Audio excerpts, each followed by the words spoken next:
Live. Everywhere.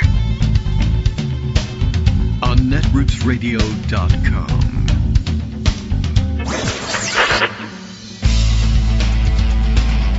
David Waldman. Kagro. In the morning. Now, here's David Waldman. Hey, good morning, everybody. How you doing? It is Monday, again, March 3rd, 2025. That's the first time it's been that, of course, but it is Monday once again, and, well, we've made it through another weekend of chaos, and it's time to try and catch up on exactly what happened, what was rumored to have happened, what really did happen, and who should be arrested for what, but won't be. Because that's the Monday show at this point. It was the Oscars last night, and you know I watched that very closely. I did not. I don't know. That's just not my thing, but I like to hear other people talk about it. So we'll be pleased to entertain any themes that may have emerged from that besides people who were wearing strange things, because it all looks strange to me. I can't tell. I can't tell the difference between, like, really sharp avant-garde haute couture and something ridiculous that all looks fairly ridiculous to me, except for stuff that looks like what a perhaps normal-ish person might wear, except that they only weigh 10 pounds. I don't know. Anyway, so much of that going on, and almost certain that I haven't seen any of the movies. It takes me about, 6 to 10 years to catch up on all of the movies that won the big prizes. Small earthquake, apparently, during, or I guess it was probably during the after parties to the Oscars. I think they were done and wrapped up by the time the earthquake. I mean, it's tiny by California standards. I'm sure that would have shocked everybody here on the East Coast. But what was it, 3.9 earthquake, and they just, continue eating and drinking right through that apparently. But it was almost centered on Hollywood, so that had to be something of a surprise, I suppose. And it might have knocked somebody off of some extremely high heels or something like that. But, wow. Anyway, I assume that that's the sign that Elon Musk and Dodgy will be eliminating the U.S. Geological Survey today, or the Earthquake Information Center, or any or all of the above. And waiting on the announcement, but I think it's expected that by 9 a.m. we'll find out that the U.S. Geological Survey has switched sides and is now pro-earthquake, and in fact looking for ways to make earthquakes happen. So I don't know how that happened exactly, but the big news for the weekend, I think, that consumed everybody and even made it to the cold open of Saturday Night Live, which I also didn't actually see live, but I did see somebody circulate online and watch it. It was a funny cold opening, except it's really happening, so it's kind of bad and disturbing in that sense. But yeah, so I guess the big issue was that on Friday, President Zelenskyy of Ukraine came all the way here to the United States, and they don't have a great track record with what they come away with when the Ukrainians come to the United States. Even during the Biden years, it wasn't anything like this. But anyway, it's not great. And of course, pre-Biden, during the end of the Obama administration, when the then current Prime Minister of Ukraine came to the United States, he was at least politely received. But then everybody promptly forgot what it was that they came to tell us, because they told the Republican leadership of the House, they held the majority at the time, and they decided, after making the half joke that Donald Trump was paid by Putin to stop talking about it and cover it up, and everybody's, we have a good laugh, but let's not tell anybody that Republicans will benefit tremendously from the election interference that the Ukrainian Prime Minister has just warned us is ongoing, and has been ongoing across Europe, and is, of course, spreading to America. That way we can reap the benefits and cut people's taxes and increase our bank balances. Anyway, this time, Vladimir Zelenskyy made it all the way to the White House, or as the Chinese apparently are saying it, he came to a visit for the White House, at the White House, and found himself sitting inside the Kremlin. Trump and J.D. Vance, both there, along with Marco Rubio, who was there in body, if not in spirit. I think his He projected himself onto the astral plane, and somewhere else he was sitting in this shriveled hunk of a body, like really withdrawing into the couch cushions. It was really ridiculous, the body language. But Trump and Vance tag teamed and beat up on Zelenskyy, and basically repeated all of their weeks worth of accusations that he was at fault in the war, that he was the one who was the corrupt dictator. And remember that he was being brought in to ostensibly to sign a fairly corrupt minerals rights deal, whereby the United States was going to take, half the mineral wealth of Ukraine as back, as payment on previous aid provided, not as any sort of guarantee of future aid. And in fact, that very much in question, and now even more so. But it was like he was visiting the Kremlin. He was berated and belittled. They had a verbal outbursts from Trump and from Vance, and it was really quite shocking. And most of Friday evening and Saturday was headlines from around the world saying, we don't know what to tell you about America. America's gone, everybody. They've switched sides. They're with the Russians. Of course, I've been telling you that for a long time, not because I'm prescient, but because I've been reading the newspaper along with you. And it seems pretty obvious. Political union that was my joke. Political union with Russia to own the globalists. The joke part of it is that, of course, MAGA doesn't care about owning the globalists, really. They just wanted to pester somebody. And while they were harping about globalists doing this, that, and the other thing, they were preparing for essentially political union with the Russians, adopting their positions on everything, tag teaming them with them in the UN, voting their way in matters about the Ukraine war, blaming the Ukraine war on the Ukrainians for daring to be invaded, et cetera, et cetera. And no one can quite understand what they're doing. Like I said, though, they don't really care that much about the globalists. It was supposed to mean, well, they're hypocritical for attacking globalists and globalism, whatever that was supposed to mean, while preparing for a political union with their major geopolitical rival and dominating, I guess, geographically, the Northern Hemisphere together because of how individual and unique America is. Oh, well. Anyway, that part is now over, I guess, and everybody's taking notes on it, right? The Chinese can see it. Apparently, big uptick in Chinese and Russian espionage activity, as well as their agents are beating the streets to capitalize on Elon Musk's dodgy activity, having fired tens of thousands of government workers, some of whom handled very sensitive information or essential areas or things that were essential to the American economy, the American safety net, etc., and knowing that their positions were very important, and then knowing that they were unceremoniously dismissed and told that they had performed poorly, of course, as an excuse for firing them. Now out of a job, looking for a stream of income, unsure where they can turn to, in a job market flooded with people who are highly qualified and not sure what their prospects are for their future employment, being approached by agents of these states, these foreign states, and basically being asked, is there anything we can do to help you supplement your income in exchange for, I don't know, say some of the information about the government you're now so mad at? We could make it worth your while. And apparently on social media anyway, several former recently employed government types saying, I can confirm that. I've been approached 2 or 3 times in the last 48 hours.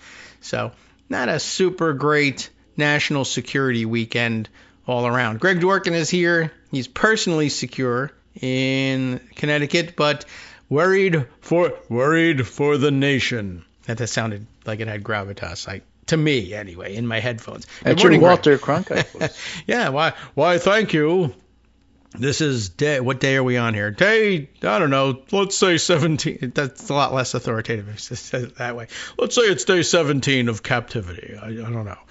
Anyway, happy Monday. Happy Monday. Well, the important thing is Gerald Ford was eaten by bears. Right. Devoured by wolves. So, I think they just say eaten, but okay. My pundit roundup which for reasons inexplicable to me and have to do with technical glitches wasn't my fault, published late. Oh. It went up at 7:20 instead of 7 o'clock, but it is there for those of you who are looking for it. Breaking news. It went up at 7:20. The pundit roundup was eaten by bears. And then regurgitated at 7:20. Yes. All right. New Yorkers knew Trump was a mob boss. Now the world knows. That's the title. Ah. And it's true. Seems because right. I'm a New Yorker and native New Yorker, and we all knew. We all knew in the 60s he was a crook. In the 60s. Cool. I mean, he was certainly a bully and a thug. His father was a bully and a crook, and he raised Trump to be a bully and crook, and so it's all in the family. Yeah. All right, cool. Noah Smith had no opinion. I love the name of that. Everyone loves Substack, that name. America is ruled by gangsters now, he writes. 3 takeaways from Trump's disastrous meeting with Zelenskyy. Basically, I think there are 3 things we should take away from this. It was a longer piece, but this is the abbreviated part. Okay. It's now clear that the U.S. has chosen a set of leaders who are deeply immoral and who cannot be expected to obey any norms or common decency. 2, U.S. foreign policy has changed dramatically. And Noah Smith is a centrist, center-right maybe. Mm-hmm. U.S. foreign policy has changed dramatically from what it was from 1945 to 2024. Mm-hmm. The U.S. is now effectively a gangster state. It's no longer the leader of the free world, David. I mean, that's gone. They gave it up. Yeah, and it's, I think, been briefly assumed by Canada and Justin Trudeau, but he faces elections shortly, so I don't know. Trump's meeting with, but he's not running. Trump's meeting with Zelenskyy also emphasizes how clumsy his administration is and how they've already started making mistakes. Okay. And this is an interesting name, Velina Tacharova. Don't know what origin. Don't touch the rover. Much of the social history of the Western world over the past 3 decades has involved replacing what worked with what sounded good, writes Thomas Sowell, so she quotes that. And Ernie Tedeschi, who's a economics guy, says, this sounds like the social history of the U.S. over the past 5 weeks. Oh. Yikes. Which is true. Even New York conservative columnist Bret Stephens. Oh, boy. If Roosevelt had told Churchill to sue for peace on any terms with Adolf Hitler and to fork over Britain's coal reserves to the U.S. in exchange for no American security guarantees, it might have approximated what Trump did to Zelenskyy. Yes. Whatever one might say about how Zelenskyy played his cards poorly by failing to behave with the degree of all force sycophancy that Trump demands, or to maintain his composure in the face of J.D. Vance's disingenuous provocations, more on that in a minute. Yeah. This was a day of American infamy, and that's really the only way to read it. If you're an American, you have to be embarrassed by this. Yes, the only thing that I saw that had any that faulted Zelenskyy at all was people were saying, well, maybe he just should have sat there like a lump on a log and taken a beating, but in the name of taking one for the team.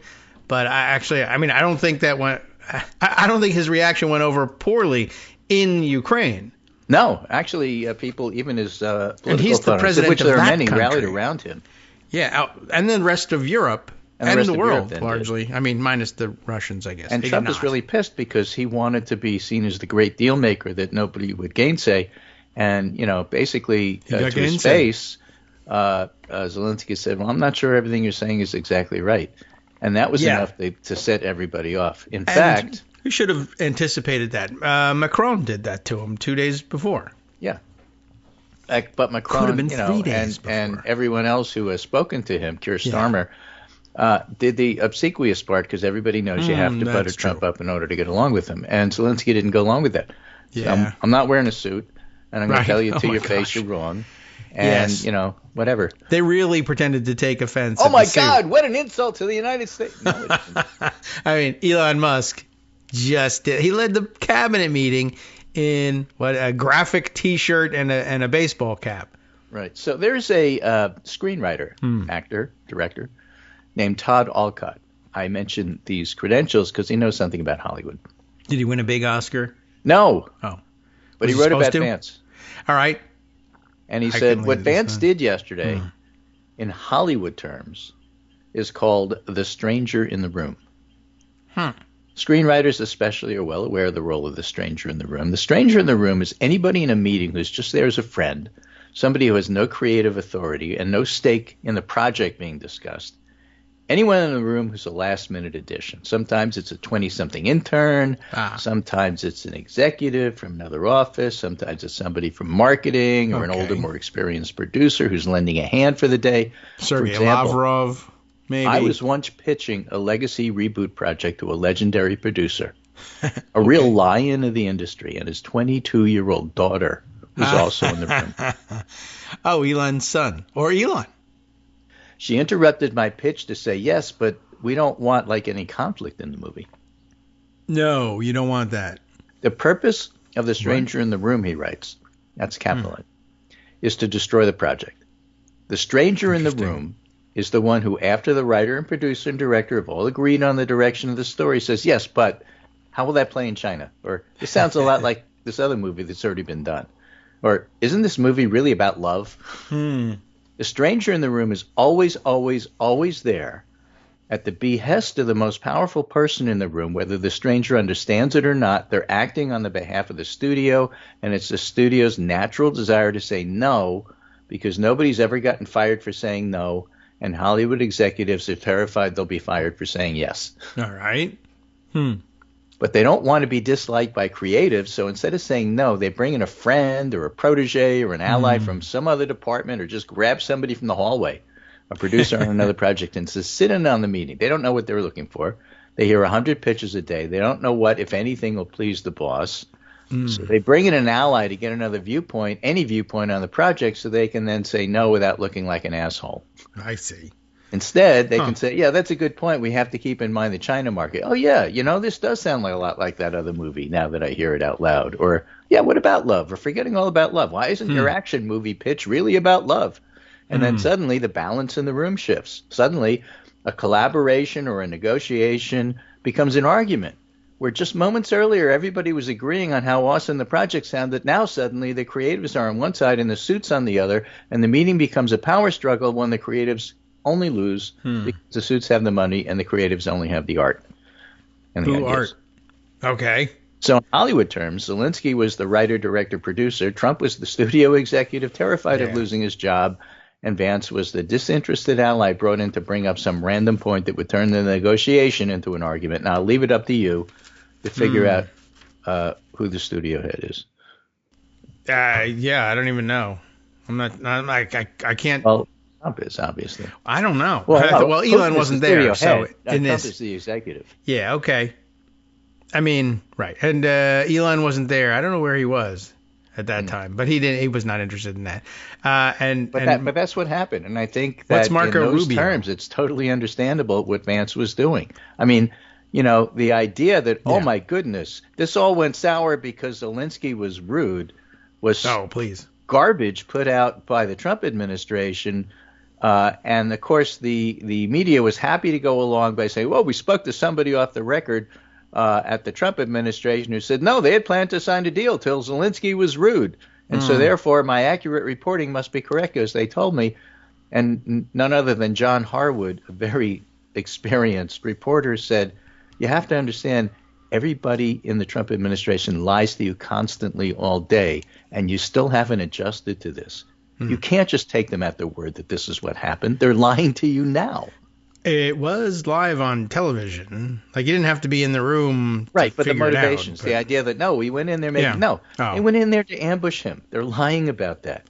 They had no intention. Oh, yeah. I mean, even that, the Saturday Night Live guys They were rude to him before he even got in the room. They wanted to provoke him. This was a plan. This wasn't an accident. That was even reflected in the Saturday Night Live sketch. Yeah, I mean, it wasn't a coincidence. Thank you for coming to this beautiful trap. Exactly. But that's exactly what it was. And the idea that it would be played any other way. It was by the media. I'm not talking about the Trump administration. All right. It's just horrendous. Yeah, I mean, of course, there is their sector of the media that's willing to do that, and in fact participated in the ambush. Yeah, but I'm not talking about the Fox News people of the world. I'm talking about the New York Times, Washington Post, those guys. Yes. The so-called beat reporters that we're supposed to feel sorry for because now they don't get to go on Air Force One. I don't like the idea that Trump gets to pick who his reporters are. That's ridiculous. They should fight back about that. But I Yes. can defend the press Okay. without feeling sorry for them. They suck. All right. Well, I mean, that wasn't much of a defense. Did you mean that you could defend the press without feeling sorry for them? Or you could they attack the should press not without... cave Oh, to okay. AP being banned Yeah. from All right. covering what everybody else covers. But that's not feeling sorry for them, is it? Oh, No. maybe it is. Okay, I don't know. I don't feel sorry for them. Okay. Well, They have the right at the table. The Independent Washington Correspondents Association should decide who's in the press pool, not the White House. But they still suck. yeah. All right. Well, they weren't doing a great job. Before that, I don't imagine it would change the coverage if they had been there. So, I don't know. Now, Yes. the other piece of that is, so what difference does it make? Oh, And the answer, or as we say in New York terms, so what? okay. Well, the answer is voters. In the end, it's always about voters. New Marist poll today, majority of voters have serious concerns about Trump's leadership, per the new Marist poll. Okay. 51% disapprove of his job as POTUS. 56% say checks and balances aren't working. 60% say federal workers are essential. 55% say Doge cuts hurt more than they help. There's even more information on that. 39% of residents have a favorable opinion of Musk. 50% have an unfavorable opinion. 11% are either unsure or have never heard of them or are dead. Okay. Because, how could you not know? Yeah. When looking at the Department of Government Efficiency, 44% have an unfavorable opinion, 39% favorable. Now, this was end of February, 24th to 26th, 18 years and older poll. But, again, what you have to emphasize is that things take time. This is going to go sour for Trump relatively quickly. You mentioned the tariffs that are supposed to happen tomorrow. Oh, right, yes. But who knows, because they lie. The price of automobiles is already going up in anticipation. I sent you a gift link so you could read it, but this is from Bloomberg. Okay. Gift. Car prices are poised for $12,000 surge on Trump's new tariffs. What? That's a lot of money. Auto bosses warn Trump administration of economic consequences. Companies rush to stockpile parts and engines in U.S. warehouses. I mean, it's bad. What's happening right now is bad. Well, maybe prices will go down when they dump the 25,000 electric vehicles that the government owns. But I can't imagine. Well, only for electrics, I guess. Meanwhile, so that'll work well. $12,000 increase in internal combustion engine vehicles, or all vehicles, maybe. I don't know. Impending tariffs, Canada. All right. Well, I didn't have enough for a new one before, and now with eggs costing what they do, there's no chance there's going to be an extra $12,000 in the basket. All right, you're muted. So that kind of cost increase will lead directly, and I expect almost immediately, to a decline in sales of the models that have had the biggest trade impacts. Patrick Anderson, chief executive officer of Anderson Economic Group, said in an interview, Yes. Tariffs of 25% on imports in Canada and Mexico threaten to exacerbate an automotive affordability crisis that's already driving buyers out of the market. Right. Driving. All right. So GM, Ford, Stellantis, which is Chrysler, spoke in a Zoom meeting with the Commerce Department to warn of the dire economic consequences of the proposed tariffs, according to people familiar with the matter. During the meeting, Ford and Stellantis stressed the White House should focus instead on the millions of imported vehicles with no U.S. part content. Yeah. One of the people said. That's what they should do. Not bother us, bother that other guy. I mean, that's what businesses always say. That's what countries always say. Everybody You would says think that Trump would say that. Voters say that. Tax that guy, not me. Right. Help me, normally, if there's says that. at least some U.S. built content, you want to boost that, and you don't really want to tariff everybody else. But how does that go over? And what's so interesting is listening to voters who used to vote for Democrats but now voted for Trump, who have yet to drop their allegiance. I don't like what he's doing. I hate what he's doing. I really think it's going to hurt me, but I really hope he won't do it. That's certainly been... It's been a successful position Yeah, after backing them. Trump, low-income voters hope he doesn't slash their benefits. Voters in the struggling Pennsylvania city of Newcastle backed Trump, hoping he'd curb inflation. By like 400 votes, they backed him. But they always vote Democratic, not this time. But the incoming president will be under pressure to cut spending. Oh. Because single parents, single moms who have to pinch pennies abandoned the Democratic Party and voted for Trump because he was going to make things better. And recently she said, she's 55, living in this Pennsylvania downtrodden city, hard scrabble as they like to call it. Ah, all right. He's more attuned to the needs of everybody instead of just the rich. Like, where do they get this idea? I really don't know. get it. I'm not I even think certain. he knows it's the poor people that got him elected, so I think he's going to do more to help us. Why do you think? I don't even know what news outlet that might have gotten said in, except that this one said that I'm accurately reporting that these people think that. I don't recall that being even a headline in any of the pro-Trump outlets. 50% of voters from families with an income of less than $50,000 a year cast their ballots for Trump, according to data, compared with 48 for Harris. 4 years ago, Biden carried the voters by 11, Hillary won him by 12, Obama won him by 22. Now, low-income Americans who voted for Trump say they're counting on him to keep their benefits intact, even while he's doing what he's doing with Doge and all this other nonsense. And you scratch your head and say, what planet are you living on? Yeah, and how are you at counting? I struggle to vote for him, but I really hope he'll help me. Oh, yeah. We helped you get in office. Please take care of us, she said, shifting the conversation as though she was speaking to Trump. Please don't cut the things that help the most. So what happens when he does is the question. I don't know. It was so far nothing, but he hasn't actually completed But he hasn't any done of all these that things stuff yet. Yeah. What happens when all that stuff hits? I don't know. These But are we not have to the go to a people diner. who are going to buy a car even at $12,000 more.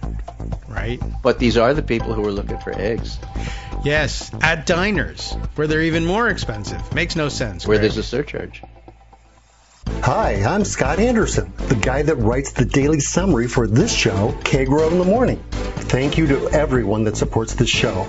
Many of you send donations through PayPal, Patreon, Square Cash, Radio Public, and so on. Some of you write your own essays and send them in, or read articles with your own commentary. We appreciate it. Now, some of you are listening to this and thinking, I'd like to help, but isn't there something I could do that wouldn't require money or effort? Why, yes, there is. You can just like us. On Daily Kos, they call it the recommend button. YouTube has a thumbs up. There are hearts and likes and love buttons. Tap our love button. Tap our love button every day. Share our shows and summaries on Facebook and Twitter, YouTube and iTunes, Stitcher and Amazon. Most of these places allow you to write a review, so a sentence or two would be great. Recommend us to social media, or tell your friends to listen to the show. You aren't just helping us, you're helping them find their new favorite thing to listen to. You could change the world. So thank you in advance from me and everybody else in the world. Welcome back now to the Kagro in the Morning Show here on Netroots Radio. Discussing in the break, by the way, everyone knows how integral Skype is to our program. And I saw over the weekend, and Greg just reminded me, Skype scheduled to be decommissioned in May of this year. And they're just reminding everybody. I think we've seen this news before and forgotten. But it's a scheduled death for this thing in May, and I did have a couple of listeners say, oh my god, I know that Skype is an integral part of all this. We got to find an alternative. There are plenty of alternatives, but why don't you just leave our damn stuff alone so we can use it? I don't know why. I don't know why they have to get rid of it. I don't know why they have to decommission it. Just if you want to stop maintaining it, that's fine. You weren't doing a great job at it anyway. But anyway, so we got to make some adjustments in the upcoming months, and there's probably going to be a tariff against the thing we want. Right. So I think it's time to talk about things that don't make sense, because like we often do on the show. In fact, I would say 90% of the show is things that don't make sense. Yeah. Today, on things that don't make sense, but they really do if you look into it, is a crypto strategic reserve. Oh yeah, right. It doesn't make sense for America, right, but I understand that it makes sense for people who know in advance that this is going to happen, about. who can do insider trading and make $1 million before it disappears. Yeah, for that it makes sense. Yes. So when you're a crime boss, it makes total sense. But for America, not so much. So Joe Wiesenthal, the stalwart who writes about economic things, writes on Twitter, conceptually, it makes sense for the government to hold strategic stockpiles of any asset that A, it could presumably have a liability in at some point, and B, can't instantly acquire with money. Mm-hmm. So and oil, you can use it for something. especially when we didn't produce much here back in the day. That made sense. Military equipment. You can't just like make bullets out of thin air. Right. And you can't acquire bullets or tanks with money due to the time to ramp up production. Yes. I mean, So that money is a makes big sense. part of it, but yeah. Yeah. So Derek Thompson, who also does economic stuff, says, good way of thinking about it. A strategic reserve makes sense for things that are important, potentially scarce, and potentially illiquid. So you can tap the reserve in a crisis. Defense, energy, materials, medical supplies. We did that during COVID. Right. I don't know why you'd need a strategic reserve for something you can just always buy. Or For example, make with it's the pretty computer. clear to me the Cavs, the Celtics, or the Thunder will probably win the NBA championship, but I don't think the Treasury Department should buy FanDuel parlays to take advantage of gambling and call it the People's Parlay Strategic Reserve. Well, now that you mention it, why not? Because Yeah. you don't need to. You can just buy it at the time. Oh, well, I mean, I was thinking in terms of, given that they're going to do this crypto one, why not do a parlay one too? I don't know. I don't know how you would structure it, but I don't know how they're going to structure this one, except to say they're going to buy reserves in coins that are owned by, in significant quantities, the people who are setting the policy. Yeah. So here's something else that Cool. doesn't make sense, and this is one of the reasons why, in that Maris poll and others, Musk is not popular. Yeah. Musk's purges suddenly take a horrific turn and wreck an ugly MAGA lie. We can now be depressingly confident that their mass cuts are killing people. Oh. It has a dry, bureaucratic name, RUTF, ready-to-use therapeutic food. All right, that does RUTF. Yeah. Has function, it's like MREs, Yes. Ready to eat. ROSs, RUSs, rats of unusual size. Right. Has functioned for over a decade as a lifeline for countless starving children around the globe, manufactured in the U.S. and distributed by USAID. It's a paste made of peanuts, milk, and vitamins that alleviates a form of acute malnutrition known as severe wasting. Now the Trump administration has officially terminated a number of those contracts, and one of them, Georgia-based nonprofit, which is supposed to deliver them Manna Nutrition, basically had the money cut out, so they have all this paste. They don't know what to do with it. I saw a story on Twitter about an hour ago that these contracts, as of this morning, have been resumed. So when you call them out on it, they reverse what they're doing because the 20-somethings really have no idea what the hell they're doing. Yes. But the damage has already been done because there's days, you're talking about severe wasting, and then you have days where it doesn't go in. I don't know if any of the stuff they already have has been ruined. But, okay, I have some starving people here who are basically being kept alive by this stuff, and then you don't have any for a week. Right. Is that a problem? I'll just, turn it off, turn it on, and what's the difference? Right. Unstarve. What's wrong with you guys? Exactly. When you knew this peanut stuff was coming, you just hang in there for a while. Call Domino's. You remember Atul Gawande, surgeon who formerly led USAID's Global Health Initiative, said among the programs terminated, programs that order natal care for mothers and children, netting and other equipment to prevent malaria, Ebola spread, bird flu, and much more. The cancellations will nix programs that help tens of millions of people. Gawande notes there's going to be a massive loss of life. Children are likely already dying and will clearly be dying in large numbers. Meanwhile, the New York Times has developed a long list of other terminated contracts, which include programs preventing the spread of polio, treating HIV and TB, ensuring clean drinking water, and buttressing public health in many other ways. Tens of millions of people benefited. Now they won't.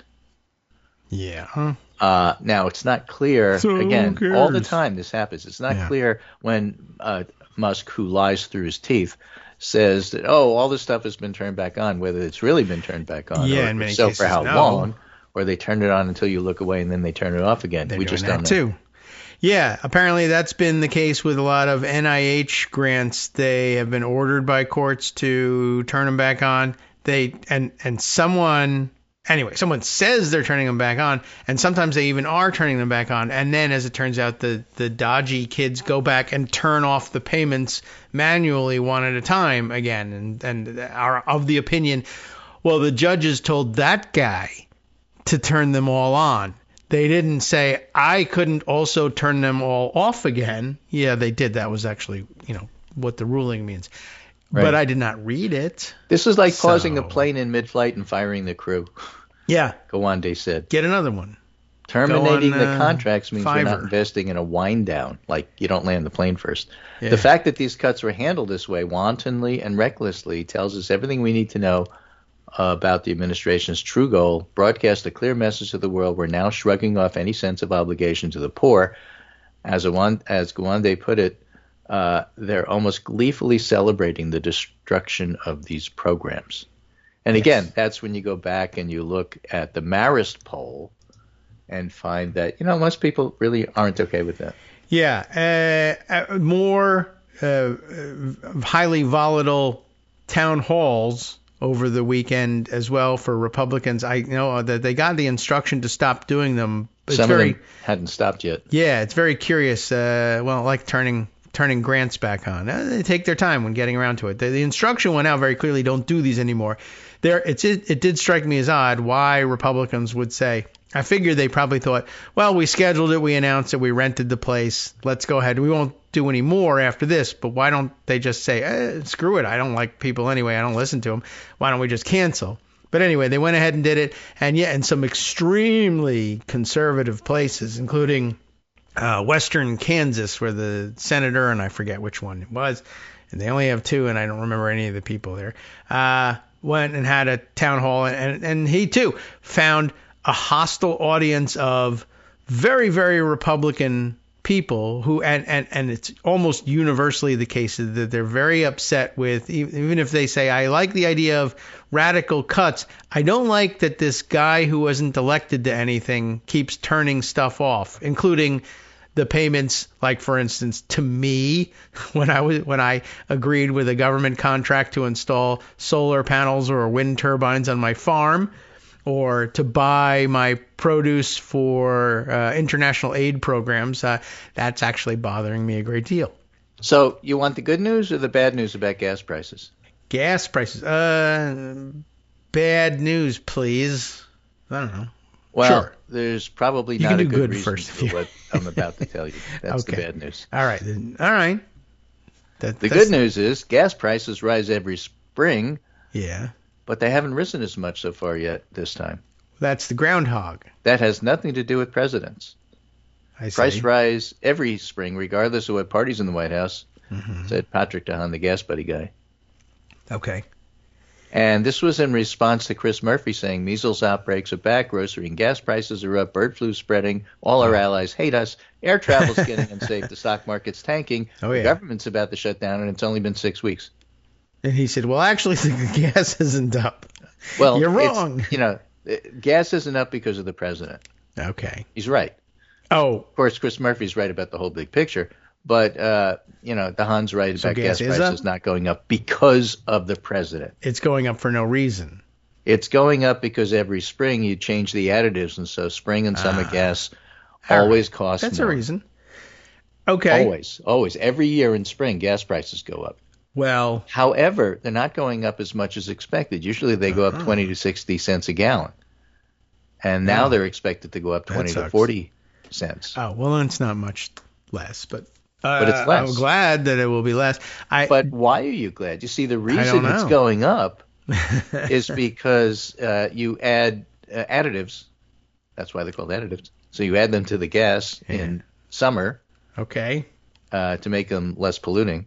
Oh. And so the price goes up. Oh, dear. Are they putting? Well, that's okay. That happens all the time, and it's good to reduce pollution. I'm worried that they're going to stop doing that. But if gas demand is down, yeah, then the price won't go up as much. In other words, early sign of recession. Oh. That's why it's bad news. All right, I see. It's not increasing adoption of electric vehicles? No. Oh. All right. Well, that would have been good. I think we're not there overall. yet. All right, and especially if electric vehicles are going to cost $12,000 more. Yeah, if they are. Although I'm not certain that they are, because the thing we read last week on Friday is that one of the other stupid executive orders out there is Trump, of course, I hate the electric vehicles. They're the worst. Not realizing, what's the guy who's hanging around the White House all the time? Elon Musk, very big into the electric vehicles. So they say. Yeah, but only to rip people off, I guess, and to take their money. But otherwise, it's woke, stupid stuff. So, yeah, he's given an executive order. The government has been, as it buys into and replaces, as usual, its fleet of government vehicles, has been buying electric vehicles and installing charging stations at federal facilities, which are available not only for those vehicles, but also for workers who drive their private vehicles there and work during the day, or visitors to the federal facilities. If they drive, they're open to the public as well. And they spent a great deal of money making sure that there would be charging infrastructure, and that the government started electrifying its fleet. And Trump says, to hell with all of that. First of all, we're going to sell all the vehicles, just sell them, and then tear out all the charging stations. Don't just turn them off in case another president wants them later. Rip them out and throw them in the garbage. So that's $300 million down the tubes on that. Throw them in the garbage. They're going to put them in Melania's flower garden. I guess, maybe. I don't know. He loves to say, throw things in the garbage, like a dog. They're really ugly. Why don't we put them where Melania likes to, rip out pretty things? We don't know. Well, you can. Yeah, that's right. If you hold on to them long enough, you can make them the Christmas decorations. Exactly. But so all of that, and then to sell off 25,000 electric vehicles all at once, that may drive the price of electric vehicles down, or at least it guarantees that your resale price of the things that you sell off are minimal, and you lose more money than you would have otherwise by selling them off. Yeah, so I don't know. It will probably be largely in the D.C. area, and I guess if that happens, I might buy one of those if they're being sold at pennies on the dollar. But anyway, yeah, then I'll help drive gas prices down. Something else that you mentioned, and this is from Matt McDermott, Democratic pollster. Anger is mounting. 300 constituents rallied in Mount Kisco, New York today. That's just across the border from me. It's like 25 minutes away. To protest GOP Representative Mike Lawler for hiding from his constituents after voting for a House budget that slashes Medicaid. So the idea that you don't hold town meetings and therefore all this stuff will go away isn't working, because people are rallying anyway. Yes, even if you don't show up, even if you didn't have a town hall, and they're rallying because you didn't have a town hall. Yeah, there are even some of the organizing groups are saying, let's advertise that we're holding a town hall and invite him, and he won't show up, and they put cardboard cutouts of the guys out. Yeah, it's really good. So Lawler, though, followed the directions. Don't have town halls. But then they said, we're going to do it anyway. Right. It's good for them.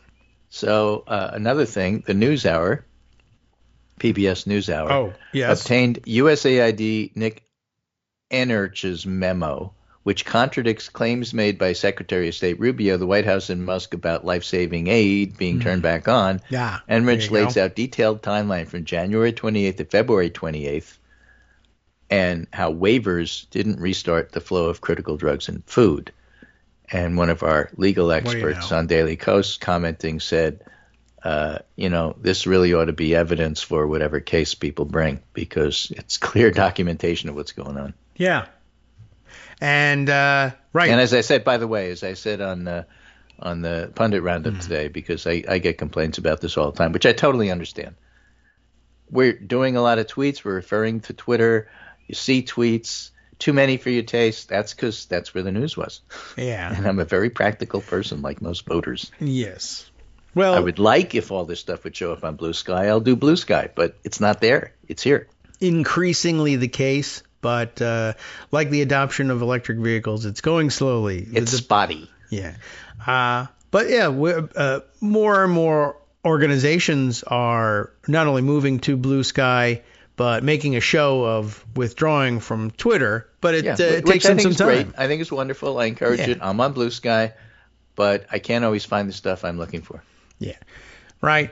Well, what do you I know? see it on Twitter. I go to Blue Sky to find it. It's not there. Okay. Or at least it's harder to find because we're looking for it and it's not showing, and it may be No, I'm there searching eventually. For it. It's just not there. Well, I mean, you have the poster. I don't know whether that posted. means the you search go to doesn't Blue work. Sky. You try to find that poster. They're not there. Yeah, you think they have sometimes. Not everybody has translated with the same identifying addresses, etc. No, most of them do because they want you to find They them. do, yeah, and some of them do, some of them don't, and I They'll find say that in their the Twitter bio, search you can is find not. me on Blue Sky at yada yada, you know.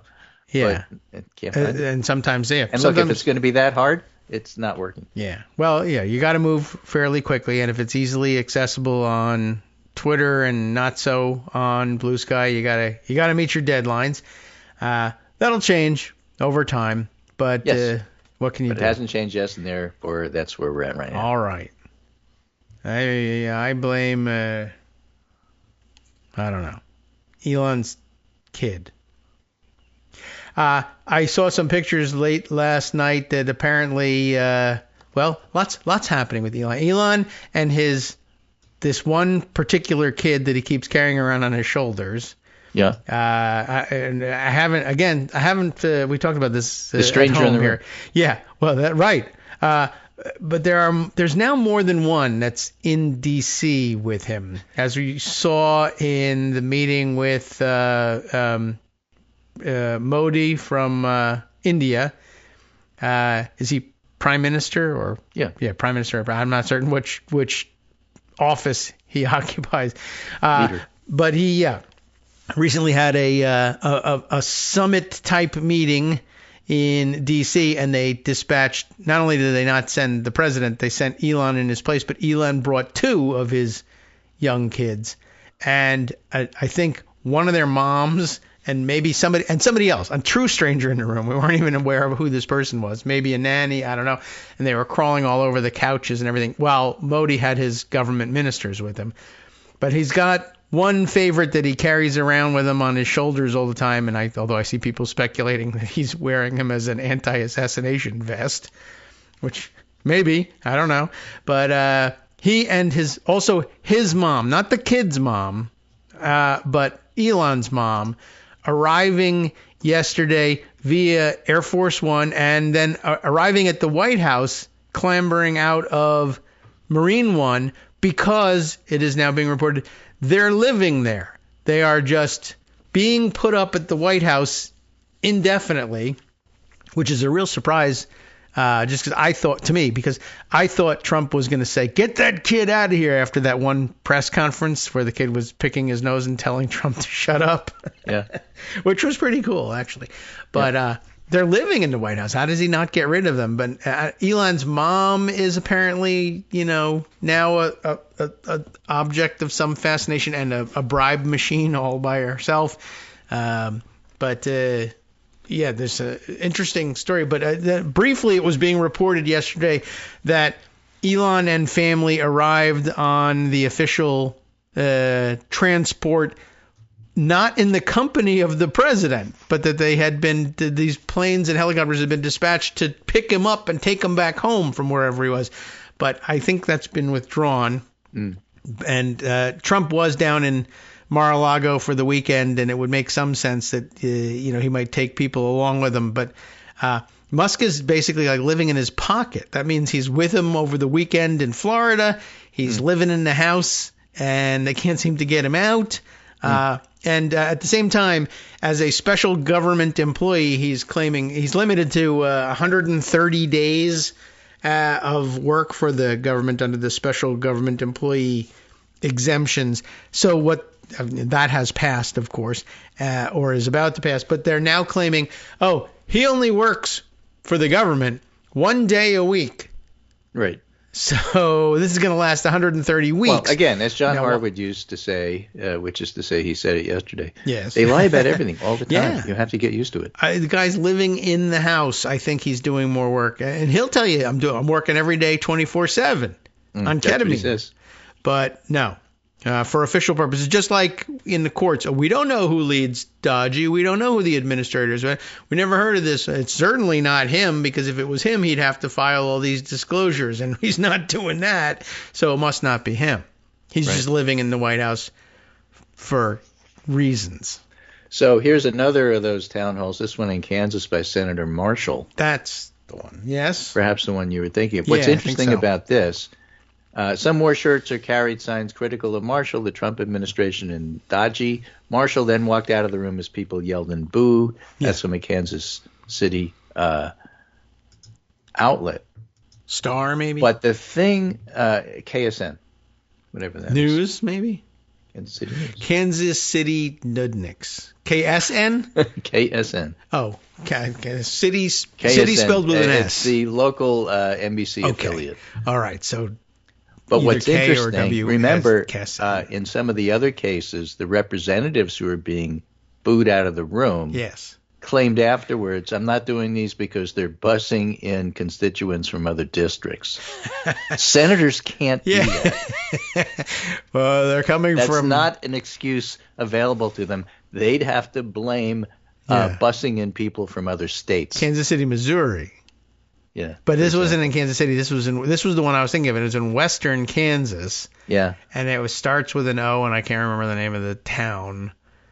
But I did see... It was Kansas City, wasn't it? Yeah. And I did see people pointing out this is an extraordinarily... There we are. An extraordinarily pro-Trump and conservative corner rural of Kansas. Northwest, I mean, shouting, applause, boos, and Marshall left the event early. Yeah. This was, first of all, so apparently the 3 counties surrounding the town voted in the 80+% for Trump range. And then, some really interesting criticism, clearly very conservative criticism, but a lot of criticism of, we don't like that this Musk guy is doing all this stuff. And nobody asked him. But, the big item that he wanted to talk about was Zelenskyy. Oh, and then he, in response to people not liking what he was saying, he said, I'm going to say this one time. If you all keep cutting me off, if you're rude, which you're being, I'm going to leave. The people from Oakley don't deserve this. If they're going to keep interrupting me, we're not going to do this. If you have a question, write them down, turn them in. My staff will get to it. I have a deep amount of compassion and empathy from the people of Ukraine, but Ukraine's a bottomless pit financially. And my goal, I believe President Trump's goal, is to have peace in the situation, avoid World War III, booze, and then he left. Yeah. The video clip I saw was he was being questioned by an elderly veteran who was upset about things, and he basically concluded the meeting by saying, well, I can see everybody's upset. You can ask more questions, but I have another obligation. God bless America. And he left, and they After booed about 30 God bless minutes, America. some of the crowd called out more criticisms and questions. Marshall responding at one point, you want to have your own town hall? Later calling it one of the rudest audience I've ever had, a statement that brought applause and cheers. They didn't even wear suits. Yeah. They were very upset with him trying to cut things off by saying God bless America, as though that was going to fool them. So a woman calls out more questions. A man says to her, you're not from Western Kansas. Oh, I am, sir. I certainly am. I like that the accusation is made. It's fun. I live next to you, guy. You know who I am. Right. All right. Well, yeah, it's getting worse for them. I assume that we'll see less and less of them, but we'll also see more and more of the mock ones. And I don't know, if you gather a crowd somewhere, somebody's going to cover that. So go ahead and do it. I know they sometimes try to ignore it, but somebody will cover it. It won't necessarily make the national news, but we'll collect the stories. The one that made the national, this bit did make the national news because I think I saw it on national news. There you go. Because it's very familiar. A man can be heard saying, I'm not a Democrat, but I'm worried about the veterans. That's the one. Yeah, that's the guy I saw. I'm not a Democrat. There's none there. We know that. I know you're not. No, there is one. One said, I'm a conservative Democrat, a dying breed, and I'm worried about the veterans. And then the next guy said, I'm not a Democrat, and I'm worried about the veterans. Okay. I'm not a veteran, and I'm worried about the veterans. And that's when Marshall said, God bless America. Yeah, right. It's like the end of the programming night. Just put the picture of the flag on and leave. And I think they were mad about the whole thing, and they were mad about the idea that they were supposed to, like, you think we're going to stand up and sing God Bless America now while you leave? No. Right. I'm going to yell at you. Right.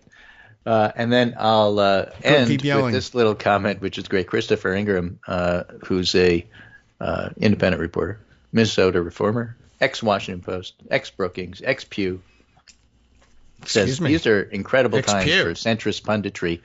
And he has a screenshot. Opinion, Fareed Zakaria, November 22nd, 2024.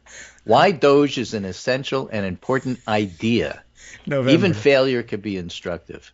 Yeah, February well, 28th, 2025. Same guy, Fareed Zakaria. Tech bro Maoists are torching the country that made them rich. Well, you have to have the flexibility to change your mind. Nobody could have seen this coming. You can't blame me. I'm a centrist. Yeah.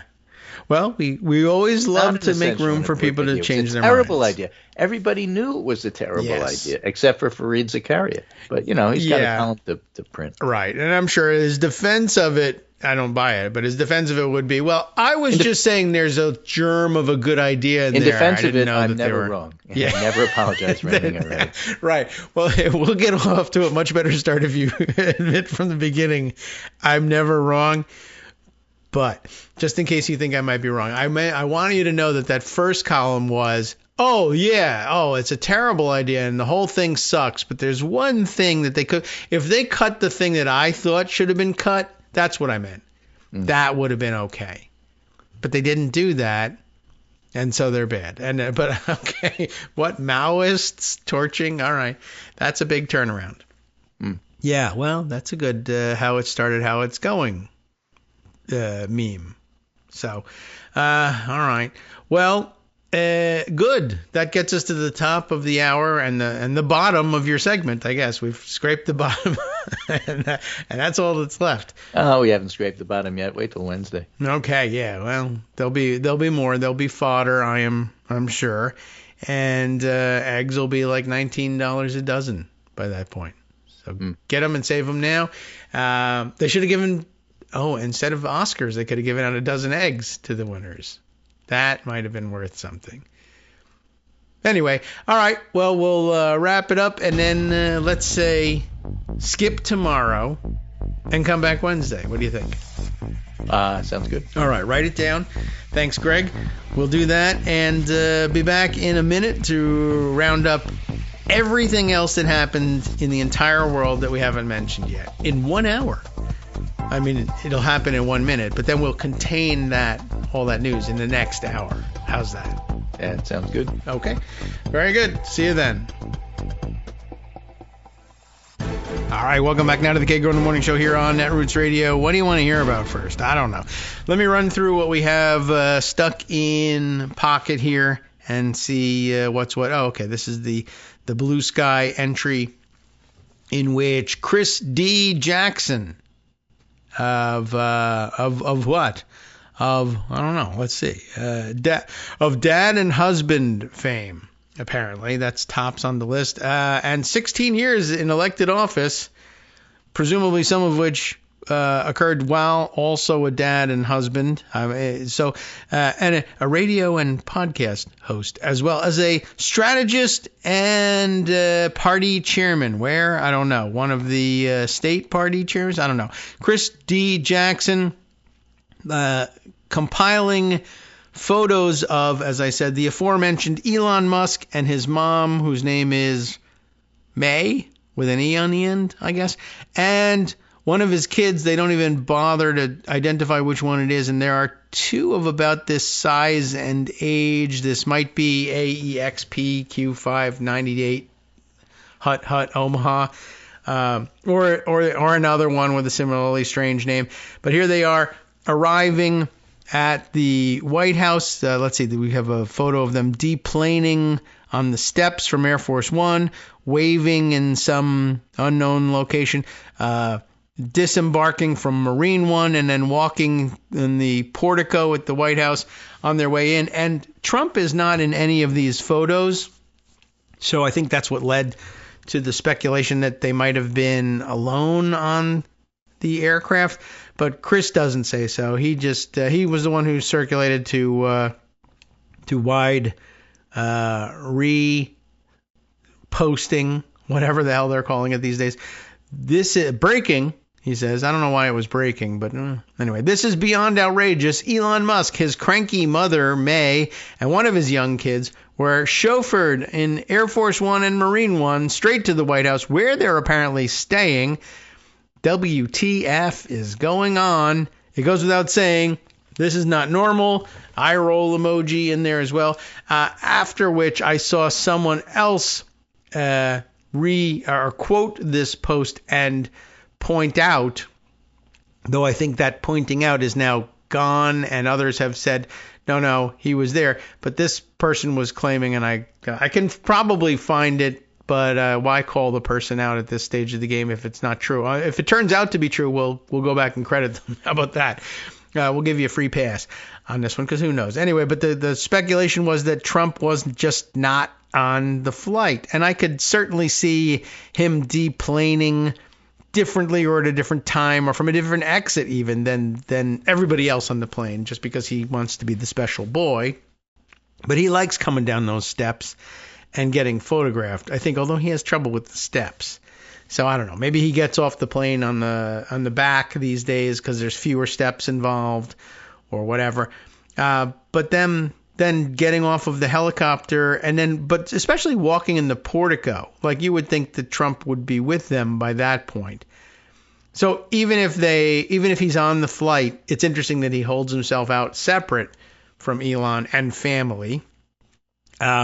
May apparently has been living it up, jetting around the world, doing personal appearances in China and Dubai and Saudi Arabia and places of that sort, where she's being paid to show up to do product launches and panel discussions about products. She's apparently, I guess her background, she was a model, and so she figures they're just paying her to be a model again. Not that weird governments, autocratic governments from around the world are paying money for no particular reason to Elon Musk's family. He doesn't need any more money, but maybe it makes mom feel like she's still a productive member of society. So they do that, and she's eating it up and living at the White House in the meantime and all this. Her son's the richest man in the world. She could be living in a palace anywhere, but she's not. She's living in rent-free in the palace we built for the President of the United States, because her son is not President of the United States, but owns a President of the United States. And so I guess that entitles him to it. It's a very weird situation. And like I said, comparing that to the claim that, his special government employee status will go on for a very, very long time because he only works one day a week is, this too should be brought up in court at some point. And I'm sure it will be. Those photos have got to be put to some good use in the near future. Anyway, so I thought that was a very weird situation. And by the way, as I've seen more than one and probably more than 10 people speculating that the young kids are around as some sort of a body shield, a human shield. The idea being, if the kid is riding on my shoulders and an assassin gets a clear shot at Elon Musk's head, he won't take it because he doesn't want to wound the innocent child. And that would be nice if there were more. What we need in this country is more ethical assassins. And it seems so sensible, really, that someone bent on the cold-blooded murder of Elon Trump would be stopped dead in their tracks this way.